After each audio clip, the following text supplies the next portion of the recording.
Okay, folks. Welcome back to what I believe will probably be our last little drafting instruction video.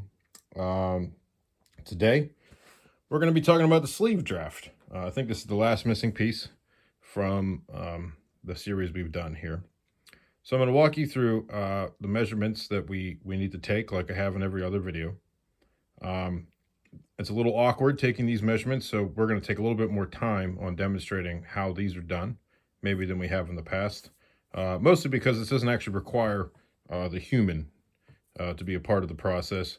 These measurements are actually taken off of the coat pattern that you would have drafted. Um, and so we'll talk about that, and then how we're going to use them in order to make our sleeve draft here. And primarily, the measurements we're going to show today are used just for the sleeve cap, which is the top part of the sleeve here. So you can see I have two different little diagrams here. The one on the left here, this is demonstrating how we take the measurements of the armhole that we're going to need in order to apply those measures to make the sleeve cap. And then off to the side here is the actual sleeve draft itself, which of course we're going to walk through step by step like we normally do in these videos, but I keep these on the same page, because they kind of live together and they work together. So we'll return to this page here in a moment, but like usual, let's go ahead and look at our measurement chart. Now this thing has made a few appearances now in the videos, so we should have already filled out all the top stuff here, right? Because we've done a waistcoat and a coat draft, and we've done a breeches draft. So we have the upper and lower body measures. So now what we need is the sleeve measures, and you'll notice there's three of them. There's the width of sigh, pitch distance, and width of sleeve head.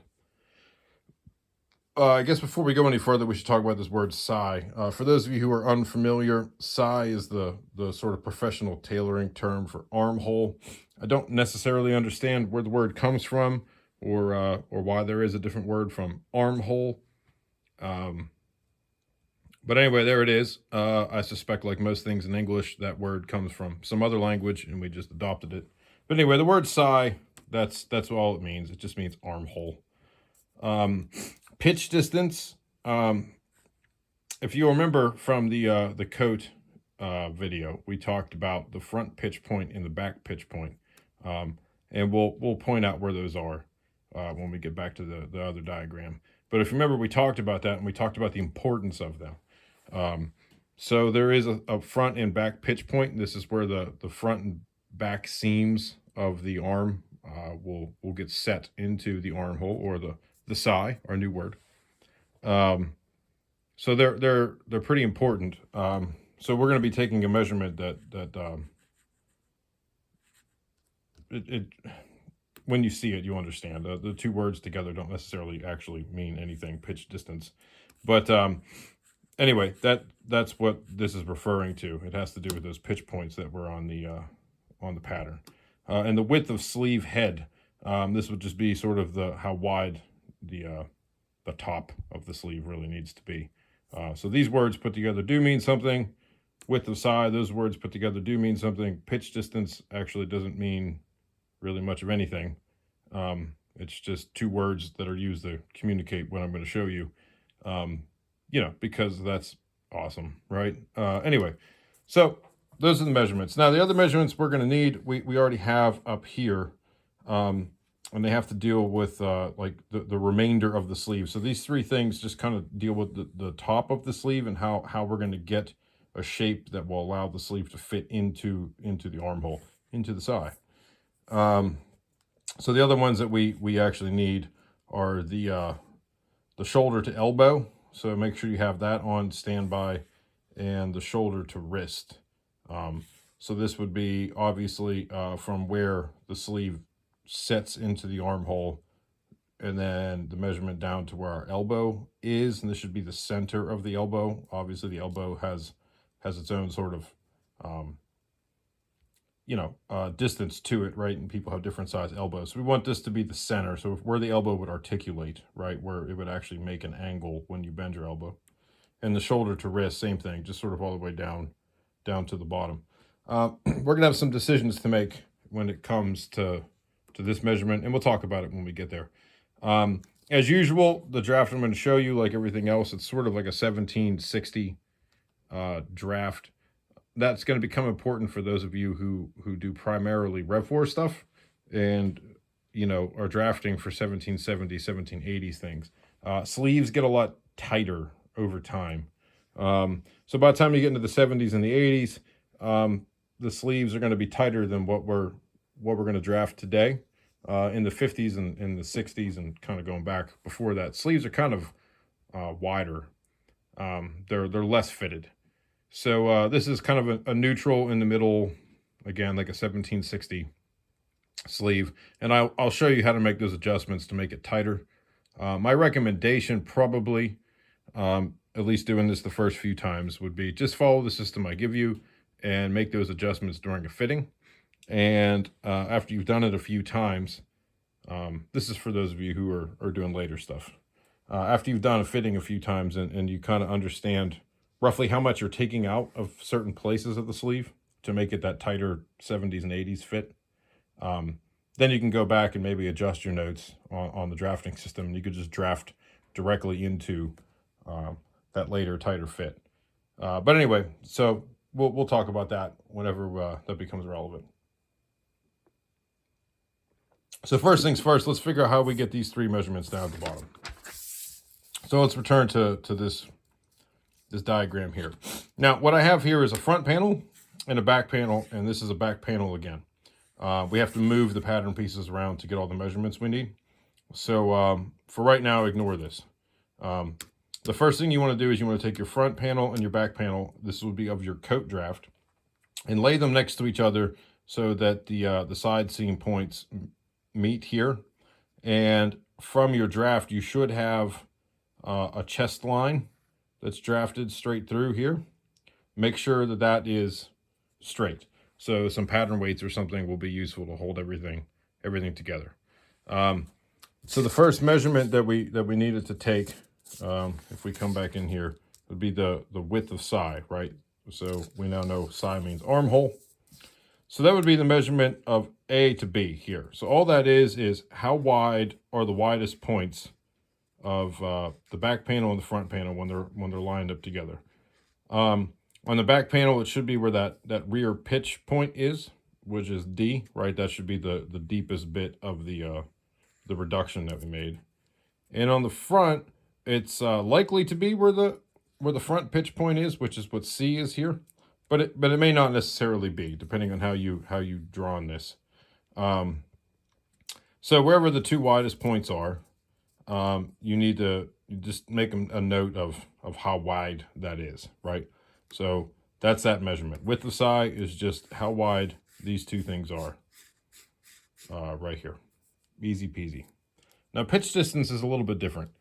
So that's the next measurement on the chart here, right? Pitch distance. So this one's a little strange.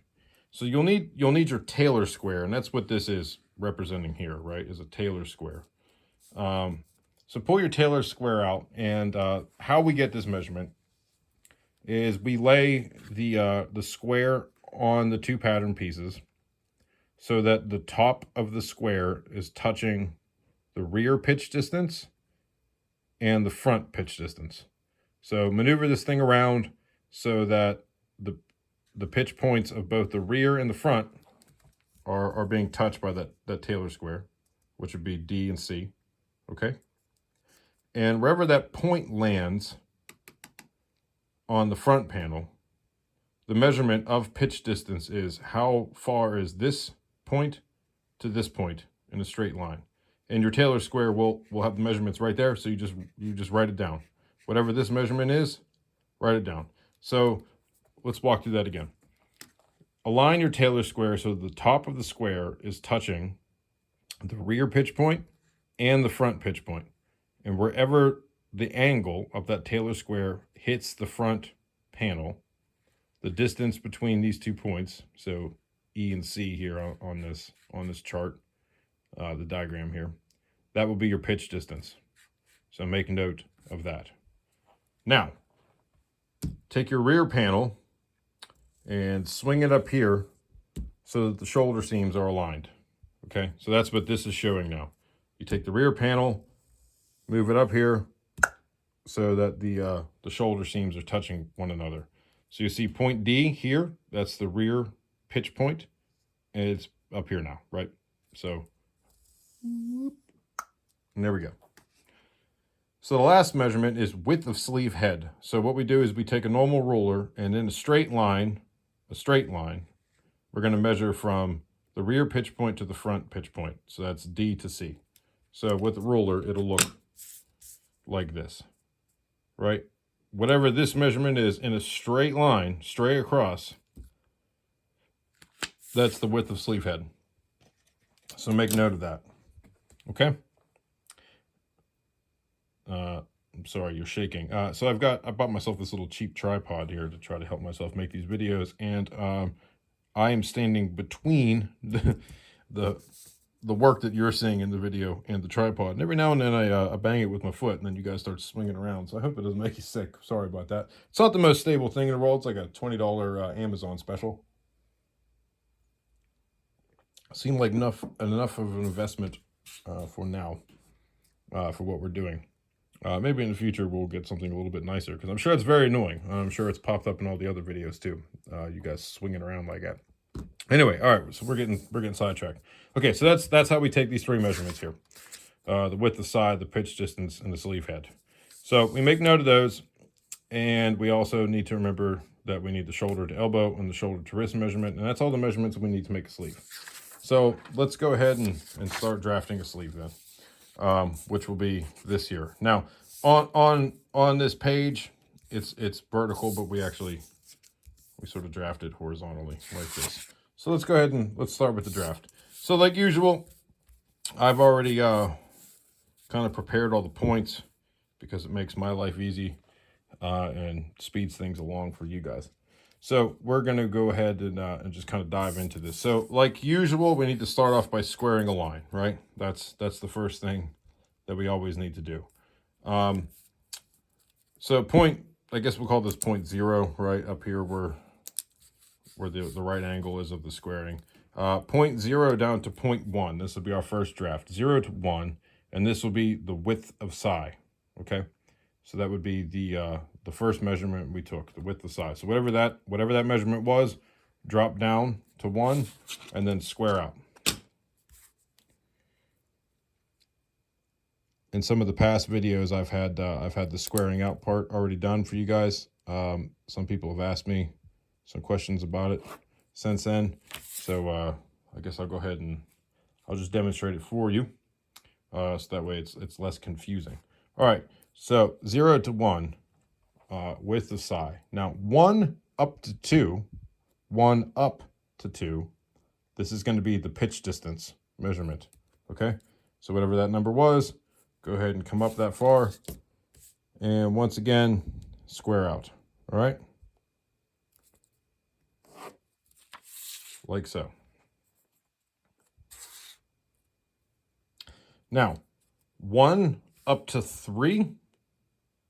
So we don't have 3 yet, right? We just have 0, 1, 2. I know this might get a bit confusing because the points are already here, but we don't actually have 3 plotted yet, right? So wherever 3 is it's going to be on this line, but it's the distance between 1 and wherever the number for the width of sleeve head lands on this line. Okay, so 1 to 3 is the width of sleeve head. So whatever that number is, in a straight line up to there, wherever it lands on the 2 line here, that's going to be what that is.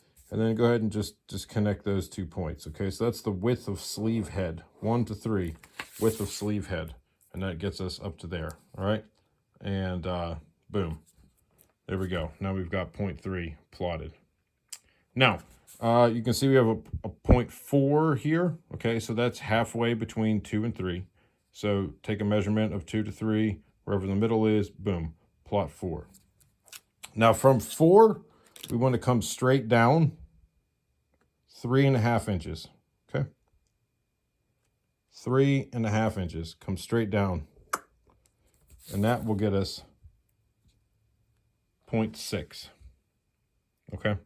Now you may be wondering right now, those of you who are actually paying attention, how in the world did we just go from 0.4 to 0.6? Well, the answer is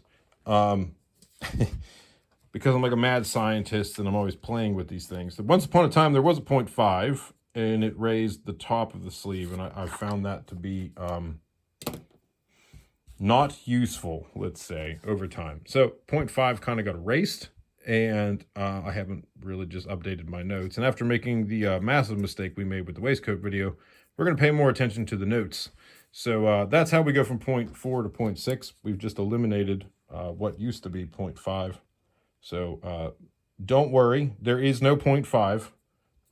Don't go looking for it, and I hope that really doesn't confuse you. So the correct thing here is to go from 0.4 to 0.6.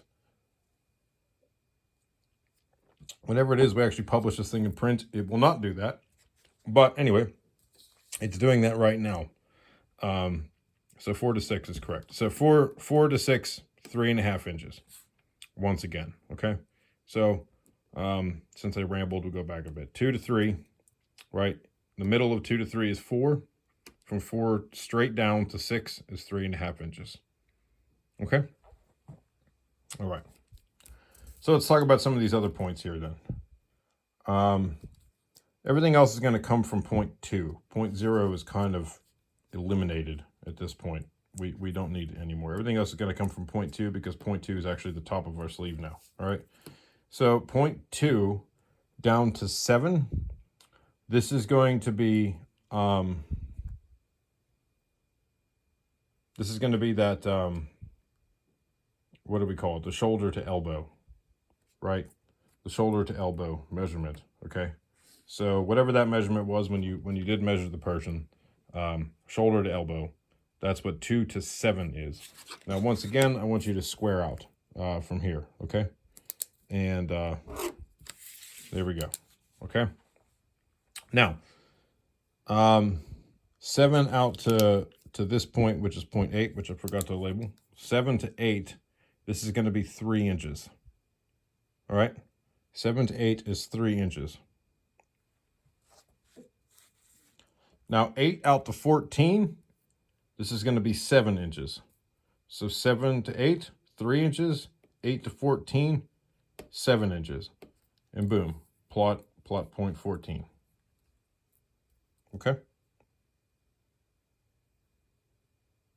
Now, 2 all the way down here to 12. This is going to be the shoulder to wrist measurement minus 1/2 inch. Okay? So the full length of our sleeve. Shoulder to wrist minus 1/2 inch, and that's 0.12. And then once again, go ahead and square out like so. All right. Now, this may be what we're going to do here. May be overcomplicated for some people that have experience with these kinds of things. The instructions I'm about to give you, for example, like I don't use because I already know the end game. They're sort of designed to be really, really easy to follow for people who don't necessarily have experience. So if this annoys you, you're probably the person that doesn't need this much explanation, and you'll figure out how to get to 0.10 on your own. But the goal here is for us to get to 0.10, okay? So 12 to 13, this is 1 inch, okay? So go ahead and plot 13 out to 1 inch, all right? 13 up to 10, this is 2 inches. 13 to 10 is 2 inches. Now I put a 9 here because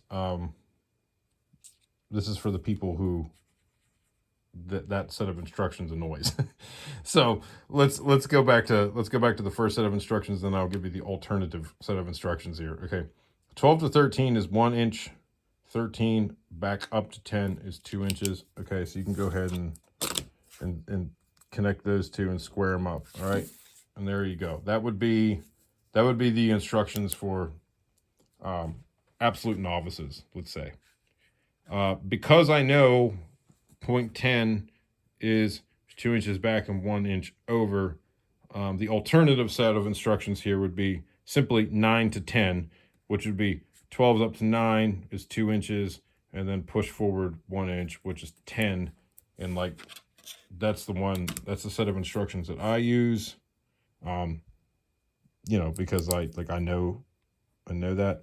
I'm going back and forth right now as to which set of instructions I'm going to use in the published book. So maybe let me know in the comments which set of instructions you prefer, whether it's 12 to 13 is 1 inch and 13 to 10 is 2 inches, or 12 back to 9 is 2 inches and 9 forward to 10 is 1 inch.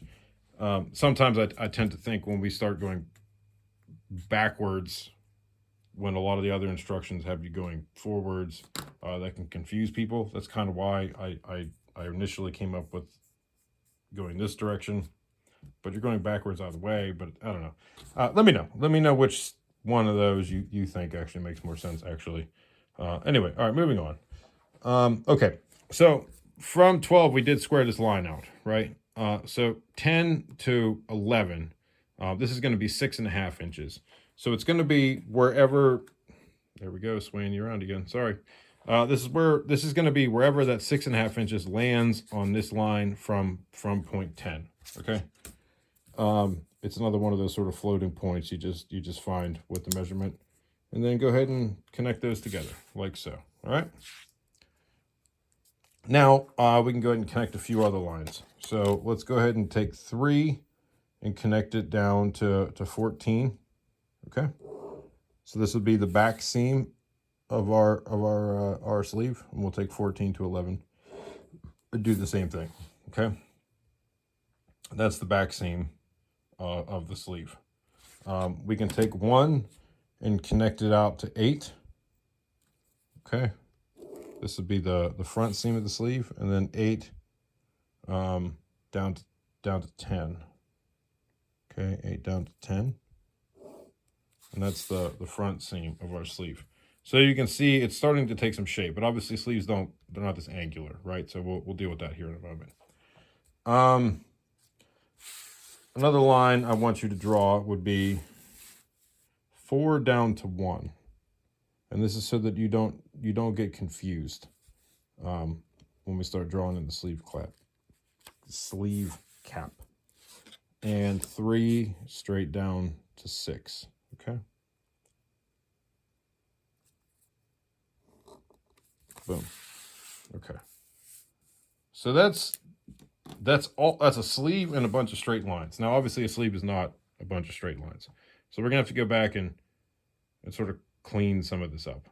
But the reason I have you draw those connecting lines is so that when we go start putting the curves in, you're not confused. So let's address the first one, which would be the front of the sleeve. So an 18th century sleeve is what's called a 50-50 sleeve. That means the front panel and the back panel they're basically identical. The difference is the upper sleeve cap or the under sleeve for the undersleeve, right? These are kind of awkward because they force you to draw a bend in the arm in order for the arm to wear. It's why they're not used anymore today. 50-50 sleeves are pretty rare today in modern tailoring because they're basically actually just not the correct way to make something for the arm, as it turns out. But it took us a long time to figure that out. So they're a 50-50 sleeve, which means we got to put a curve that's basically the entirety of the front here. And we need to not stray away too much from the line that's here, or else this thing will get tight at points, right? So this is another one of those I sort of, freehand in real life, but we're going to go ahead and do it with this little curve. So you get the idea of how to do this, but it needs to be cleaned up into one massive curve. Okay. Without straying too far from the lines. So now you can see it's one kind of continuous curve, right? I do find this considerably easier to do freehand than with curves. This is actually one of the few instances where using one of these little curves for something that's not this small in real life actually works out. But anyway, there you go. It should be one sort of continuous curve that we use, okay? 14 kind of has the same issue, right? This is the elbow. So we just need to put a curve in here, right? Because when we cut this thing out, the upper bit of the sleeve is straight, and then it needs to actually curve into the lower bit. It shouldn't have an angle. So we put a curve in there. And don't be afraid when you're drawing these curves to go beyond, you know, the lines you've already drawn like that. Just get a nice curve into it. And, you know, when you're cutting it with the shears, the shears will take care of the rest, right? They'll cut the line that needs to be cut. So don't worry about that. Just get a nice curve. You know, if anybody's ever watched a Bob Ross painting video, and I've been watching a few of these recently. They're kind of nice to fall asleep to because my man's got a nice calming voice. You know, he always makes a little comment, right? Like, oh, we're just gonna put a little happy tree in here, or maybe there's a little happy rock, right? So when you're drawing patterns, I would say, you know, we'll put a happy curve in, right? We'll put a happy curve. And you'll clean it up with the shear cut. It's not it's not a big deal. So don't be afraid to draw those curves beyond the lines you've already drawn. Just get a nice curve put into it, all right? Okay, so now let's talk about the top of the sleeve head. So 3 to 4 and down to 1 needs to be sort of this curvy shape, right? This is the top of your sleeve. So you know, we need to have the first curve that goes in like that, and then, you know, we need to be curving straight down into 0.1 from there, right? And it should look something like this, right? That should be the curvature that we're looking for here. You know, a happy curve, put in a happy curve. And it'll look something like this, right? This should be a shape that a lot of you are familiar with. Like so. Okay? So this would be a completed top sleeve, as you can see it. Now, we do need an undersleeve there, right? We need the other half of this. So I draft these things together. I don't make two different drafts. That's just kind of nonsense. Waste your time, waste paper. So we're going to draw the undersleeve onto this thing as well, okay? So the undersleeve has to connect 3 to 6 to 1. This is how an undersleeve works. But an 18th century sleeve is not like a modern sleeve because it has a gusset built into it. This is what gives you some of the freedom of motion. And we briefly talked about that, I believe, in the code video. So a modern sleeve, if you've ever looked at a modern sleeve, the sleeve cap is kind of rather high, and that's because we do a lot of easing to put the top sleeve into an armhole. And then the bottom is really scooped out. And what that does is it allows a modern sleeve to hang rather clean, right? If you look at a modern suit, it hangs pretty sort of vertically, right, down the sides. It just, the sleeves kind of come straight down. An 18th century sleeve does not do that, right? An 18th century sleeve sort of comes out and then comes down. You may have noticed that if you ever put them on a mannequin or even a coat hanger, your sleeves will kind of come out and then go down. And that's because we're really attaching a tube into a round hole with no thought whatsoever as to how the shape of how it would hang. That's actually something that's thought about in a modern suit. So we need to put a gusset into this portion of the sleeve. Now you don't see this all the time. That should be noted. Sometimes a simple curve is all you see, in an 18th century undersleeve, right? Sometimes that's it. That's all you see. It's a simple curve. And you can do that, right? And that would be it. That'd be your undersleeve, just a kind of a simple curve. But we're not going to do that. We're going to put in a little bit of a gusset to help with freedom of movement. So actually, to do this, we're going to go the opposite direction first. Okay, we're going to curve up and then down. You see that? Curve up and then down. And then from there, we will curve over and back and into 1. And when we do this, we're going to drop below that line, okay? So this is actually the line that you want to have.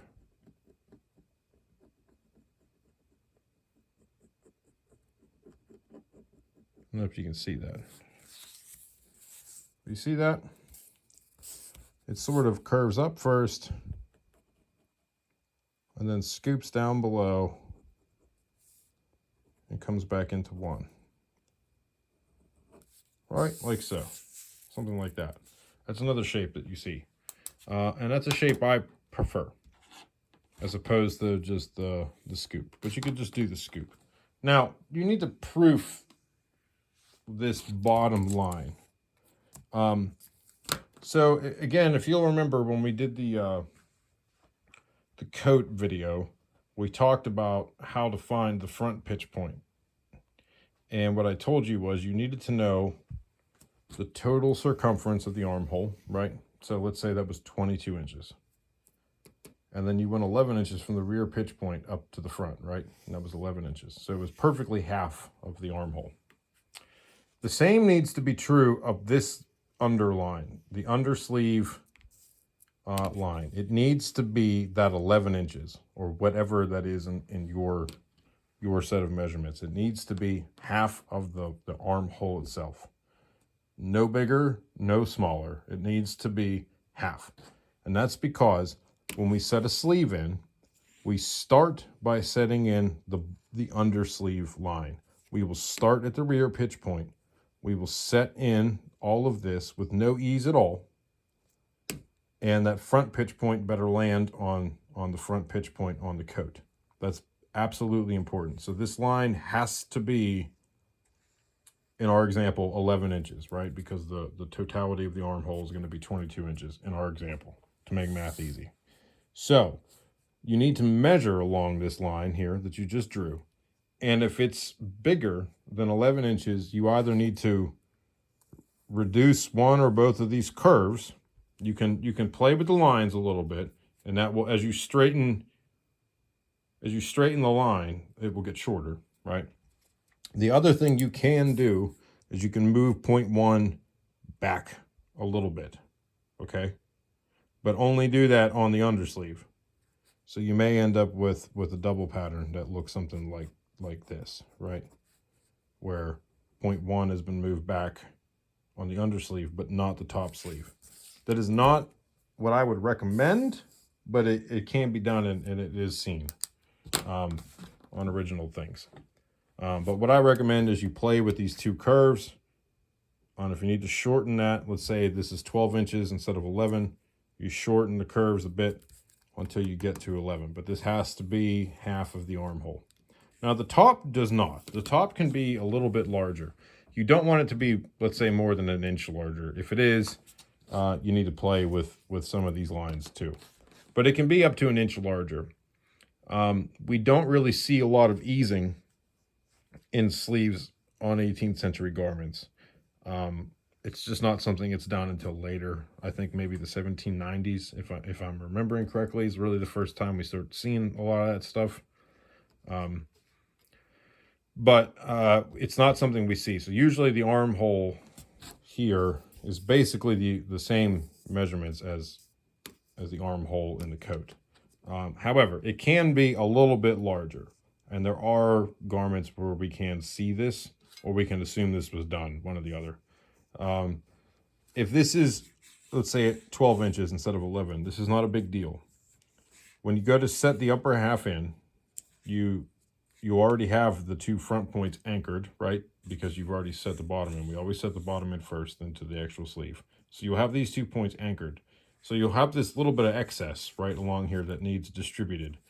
You should distribute it at the front here and at the back here. Now, a modern garment, and like I said, 1790s into the 19th century, you'll see it's distributed across the top. Do not do that. Do not do that at all. You want to distribute it here and here. And the reason is that helps with your range of motion. Having a little bit of easing up in here will help reduce some of that tight, pinchy feeling you sometimes get in an 18th century coat. And having it back here just gives you a little bit more reach when the arms go forward. That's also what this gusset does. It gives you some more reach when the arms go forward and when you lift the arms up before it lifts the actual garment with it. So distribute that ease at the front and at the back, not across the top. But this should not be really any more than an inch longer than whatever this is down here. Again, for our example, 11 inches. And that's it, folks. That is the sleeve draft. Now, I did tell you we would talk about, if you want to do later stuff, how do you adjust it? And we have some decisions to make. So first, let's talk about adjusting it. All the adjustments moving forward. So after your first fitting, when you go into a first fitting, one of the things you actually have to pay attention to is, this big curve you drafted on the front. Like, does it make sense, or is it like too much or too little, right? So pay attention to that. But once you're comfortable with how that should be shaped, you won't have to pay too much attention to it. But now, as far as making a sleeve looser or tighter, we do that from the back seam, okay?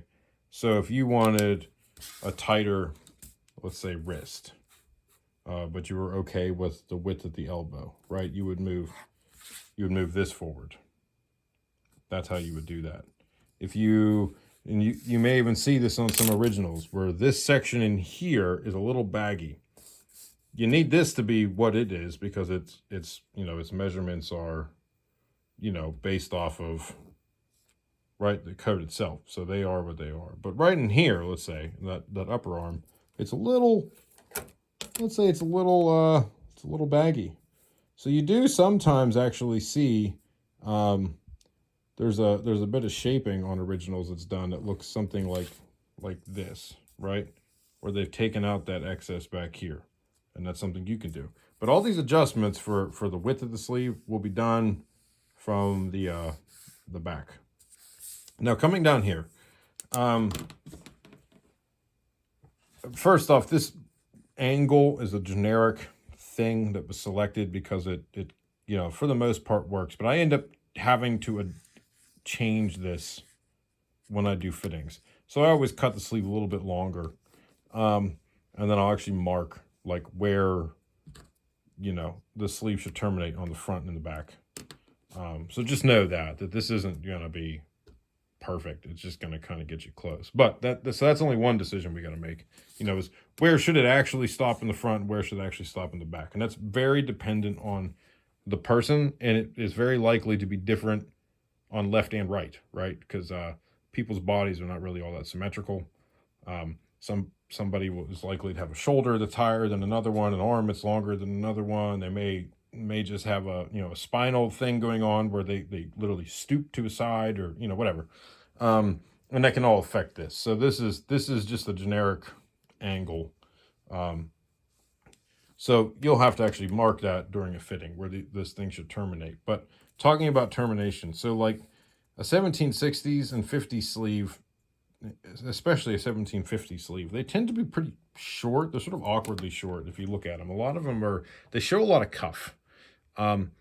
Sleeves seem to get a little bit longer as you get into like the 70s and the 80s and the 90s, right? Where they actually come down to what we might consider today to be a more correct fit, where they actually kind of come down to the bottom of the wrist.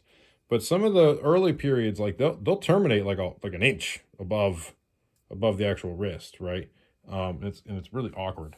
So you'll have to make that decision as to where this thing actually needs to terminate. And then you will have to consider what kind of finish is happening down here.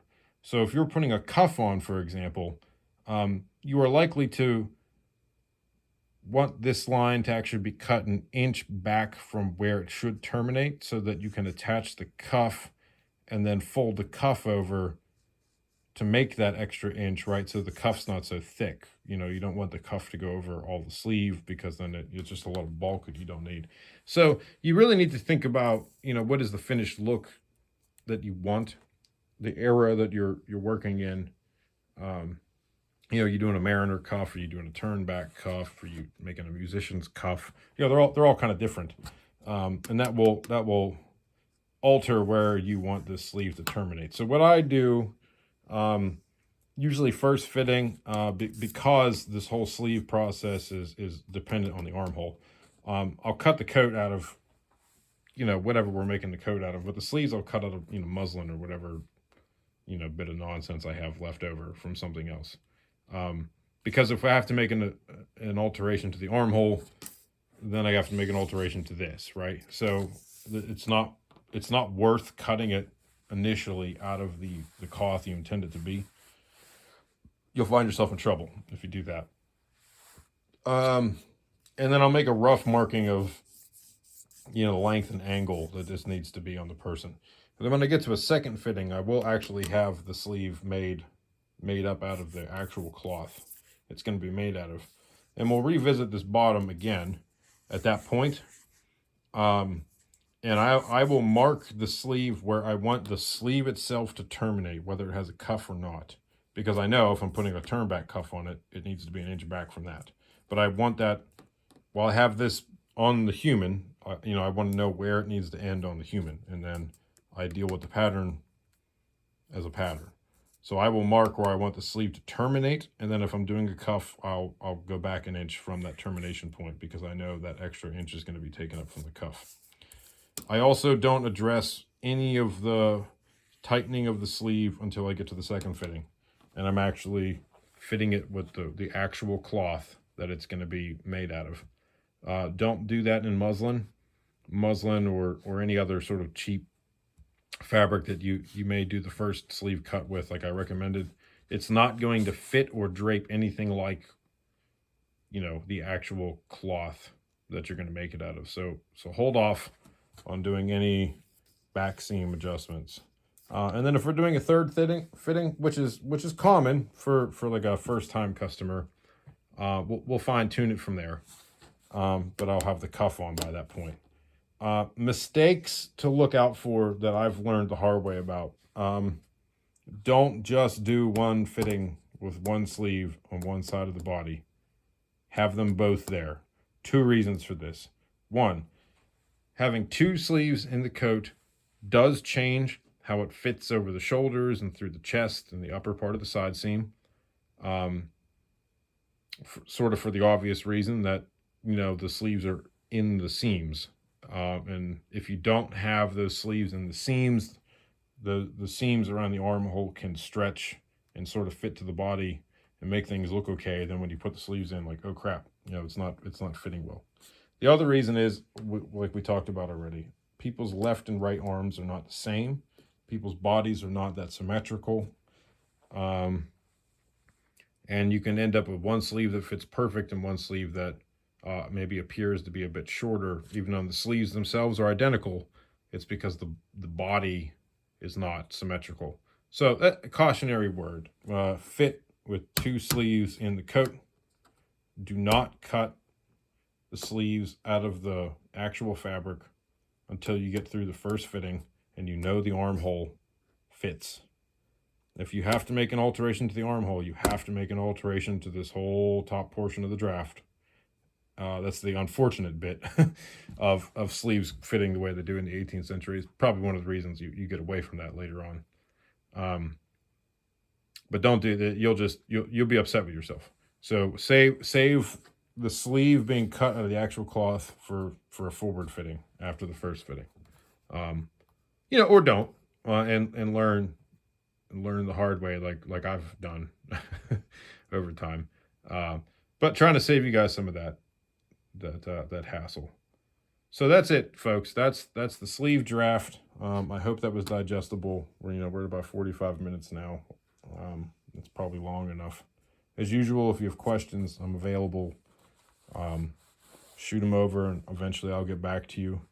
But that should be all that you need to go ahead and start drafting your own stuff and trying with it. That's all the bits and pieces that I use whenever I make stuff for customers. Maybe in the future, if we get the opportunity, we'll make some videos about fitting. I am working on a whole suit of clothes right now for a guy, and it is gentleman's quality stuff, so fitting will actually matter. So maybe if he's okay with it, we can film some of the fittings whenever they come up. They're going to be pretty sparse apart, especially now with holidays coming up and whatever. But it's gonna be a lot of work, a lot of silver lace work stuff on it. So it's gonna take me a long time to get through it. But maybe we can do that, and then we can I can show you some stuff about fitting anyway, right? I can only show you whatever will come up with him. But that should be all the stuff you need. I'm going to point out again in this video too, if you watch the original waistcoat draft video, I did give a mistake on how to plot one of the points. I've made another video on how to correct that mistake. I've linked the correction video in the description of the waistcoat draft video. So if you saw that and you have not noticed that there is a correction video out there, or you haven't even noticed that I made a mistake, please go look for the correction video. And once again, I'm really sorry that happened. This is why we brought out the crazy notes and stuff this time, to make sure that we don't do that again.